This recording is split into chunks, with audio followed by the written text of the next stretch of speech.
Hi everyone, welcome to my channel. My name is Debs and this is Silver Valley Flame. If you don't know me, mostly what I do is true crime and I do some work with people's energy. I'm a theta healer. I am an intuitive. I am a medium in the making and I'm always working on my energy. And I'm fascinated with all things spiritual, particularly bringing messages to those who have lost loved ones. And I wanted to share a couple of personal stories because I know there's a lot of you out there in sadness and pain at this time.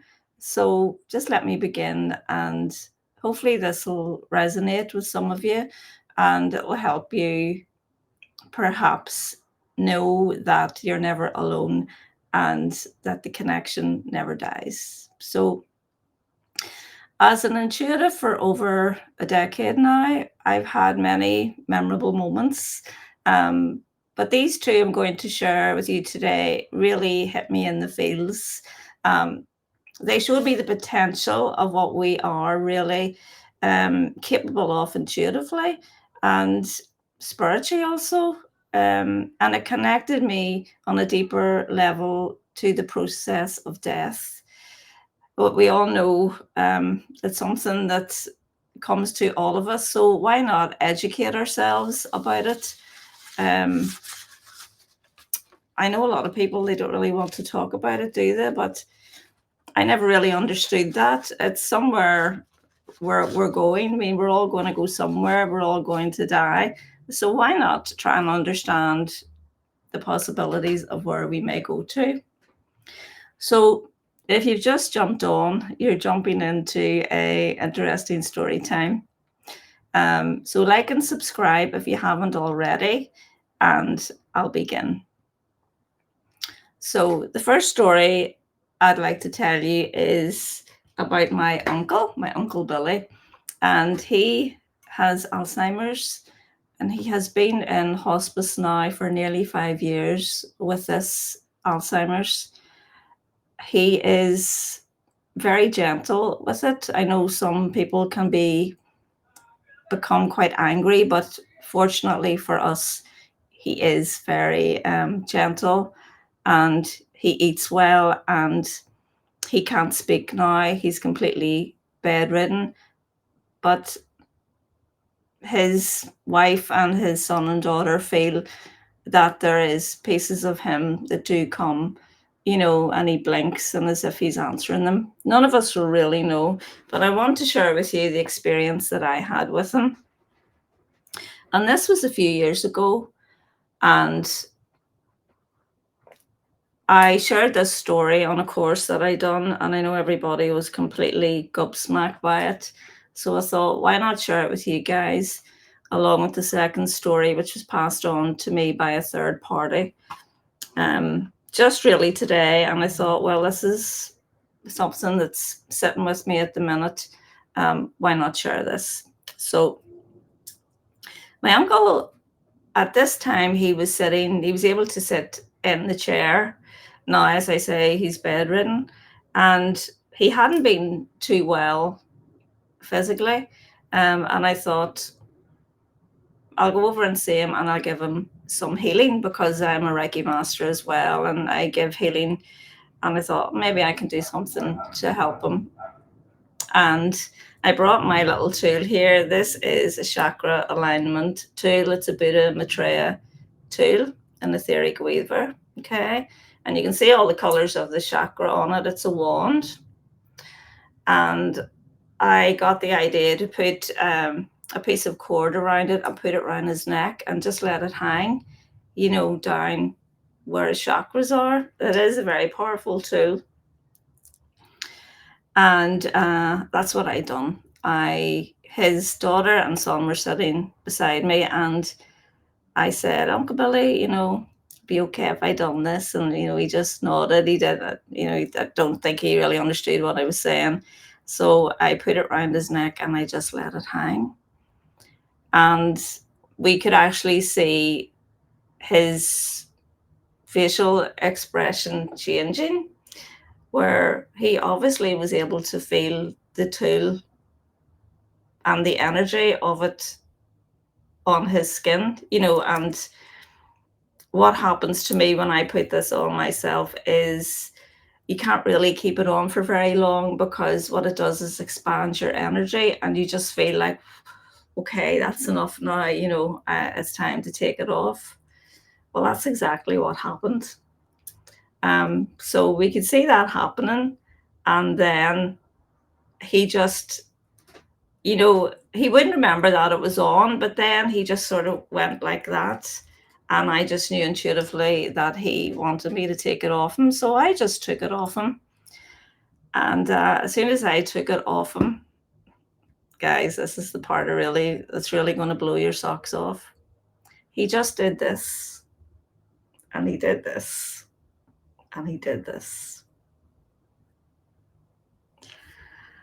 And we were just completely blown away. We were looking at each other and going, what was that? What just happened? So what I feel happened was, and of course we don't know this for sure, that his consciousness moved into a space where he just knew, don't forget, this is a Buddha Maitreya tool. So, I mean, this is a Buddha gesture. So I feel that his consciousness went into that state where he connected with the Buddha. And for that moment in time, I feel that I connected with him, and he was between the two worlds, because it's as if he brought that with him, you know, back to me. How else would he know to do that? I mean, he just wouldn't know. Um, he's like over 80 years old. So, I mean, to do that, like, it just completely, it blew me away. It really did. So that was okay, and that was a few years ago. And then today I was listening to this lady talking, and it was just on a podcast, and she was sharing her story. So this is such a beautiful story, and it's on a similar vein. She was on a camping ground, and there was this beautiful elderly lady and gentleman, and the lady had Alzheimer's or dementia. And the lady who's telling the story said, you know, it was just so beautiful to witness the love between the two of them. He was caring about her so deeply, and he was chatting with the lady telling the story and said, you know, she always loved the outdoors. She always loved us going out in our camper van, and I still like to take her because I do see little lucid moments with her, you know, that she's aware that stuff's going on. So that was okay. So the lady said the next day she noticed there was a bit of a commotion on the little lay-by where they were in their camper vans, and everyone was out looking, and apparently they were out looking for the lady that she had wandered off. So the lady telling the story, let's call her Jane, said, look, I'll stay here, and in case she comes back, so there's someone here if she comes back. So that's exactly what she done. She sat outside her camper van at her little table, and lo and behold, the lady came back into the field where they were. And she just walked completely over to Jane and smiled and sat down. And Jane thought, well, it's best for me to just talk to her like nothing happened. I feel, you know, that's the best thing for me to do. So that's what she done. She just said, oh, were you off for a walk? And she said, yes, I was. And Jane said, isn't it such a beautiful day? And it was a beautiful sunrise this morning. And the lady was going, yes, it's really beautiful. And she just looked at the lady, and she just noticed that the lady was locking eyes with her. Okay. And she said the words to her, you see it, don't you? And Jane knew, because Jane is an intuitive, she's a medium, exactly what she was talking about.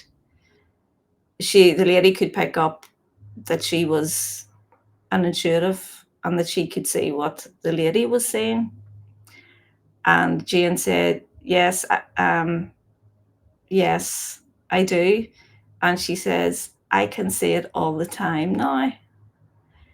Isn't it beautiful? And Jane knew clearly what she meant. The lady saw that Jane's intuition was open and she felt it. And she shared that with Jane because she knew that Jane could hold space for her, and that at that moment in time, there was no barrier, because she knew the vibration that Jane was at. It was a resonance. It was a coherence between the two of them. And as a medium, Jane knew that and sensed it. And because the lady was in that vibration, she was in that world still, and able to access it, the two came together. And she says it just rocked her to the core. And she said she's had many, many experiences over 30 years being a medium. And she says that experience really rocked her to the core, because she had a moment with someone who was between worlds, and there's no words to express that moment. So anything is impossible, guys. Myself, I always intuitively felt that there's no way that these people suffering with Alzheimer's are just lying in a bed or sitting in a room and staring into space 24 hours a day and with nothing, or with just tiny little moments of what we perceive to be clarity. So, I mean, when you really tap into that, it's like tapping into our own psychic senses. We know that we can disconnect entirely from this reality because we go into meditation, and that's what happens when we go into meditation. If we go into a really good meditation, we are stepping into a new reality. It's like if you're on a psychedelic drug, you're stepping in to another reality. So this could be described as a heightened state. They're not what you may describe in the agreed upon reality, the human reality. They are walking between worlds. So let's talk about some of the components that might induce this heightened state. As I said, it's similar to a heightened meditative state. But who's to say that when someone has Alzheimer's or dementia, that they're not slowly transitioning on to the other side? Of course, we will never know that for sure, because they can be very alert and talk, with you, and you think, well, they can't possibly, be in between both, because they're very present sometimes and then sometimes they're not, and it's just like there's nothing. With our human minds, that's how we perceive it. But hospice carers have also said that they encourage people to, when their loved one says, and they say that they've heard this often, I was with so-and-so, perhaps one of their past loved ones, and talking about them as if they're still in real time. The hospice workers say you should never say, oh, but so-and-so's passed, you couldn't possibly have seen them, because they've seen it so many times, and they say, we just don't know where they're going and where their minds are going. And some may say, okay, well, that's just a dream, or that's just, their minds going, or whatever. But they've heard it so many times, and they have been witness to many of these things. I've just mentioned a couple of things. I can talk about many, many more. And if you'd like me to, please put in the comments if you'd like to hear more of my stories. And indeed, let me know your stories as well, and if you'd like me to share them. But it seems to me that once their human boundaries subside, they're going to see more and more, and in a sense, they are existing within the two worlds. And as I said, when I was talking about the resonance, they can also sense a person that has a high resonance and a coherence. They do know who they can share things with as well. So I just think it's fascinating, and I, for one, want to look into more of these stories and more of what happens with these people who are in this state of what I believe to be between the two worlds. Anything is possible. Absolutely anything is possible. For a little exercise that you might like to do is for yourself, if you'd like to go into a state such as this between worlds. Of course, we can do it in meditation, but a good way to do it is to put a timer on for 60 seconds. And just know for 60 seconds that you are unlimited. And just say it to yourself, I am unlimited. I am unlimited. So give that a try, and know that at the very least, you're going to raise your vibration a little higher and have at least one intuitive moment. And ask for the intuitive moment. So, in summary, with my uncle in that moment, the world fell away in my experience. And I got to be present in his space. And I cannot tell you how much that meant to me. It was so precious, and it was so cool as well. And the fact that there were two witnesses sitting there beside me and looking at each other and going, what? There are no words. There are just no words. So I hope you enjoyed that little story. Just know when you are unleashed, you have access to everything. Let yourself go. Come out of judgment and just allow. If you start to look into people's eyes and lock eyes with them, you'll see the truth of people, and they'll see the truth of you, no matter what dimension they're in. And they will start to share, because there are no words. It's like a vibration ship. No words are necessary. That's where I close off, guys. Let me know if you'd like to hear more of these stories, and I'll start a series. Thank you for listening, and see you next time. Namaste.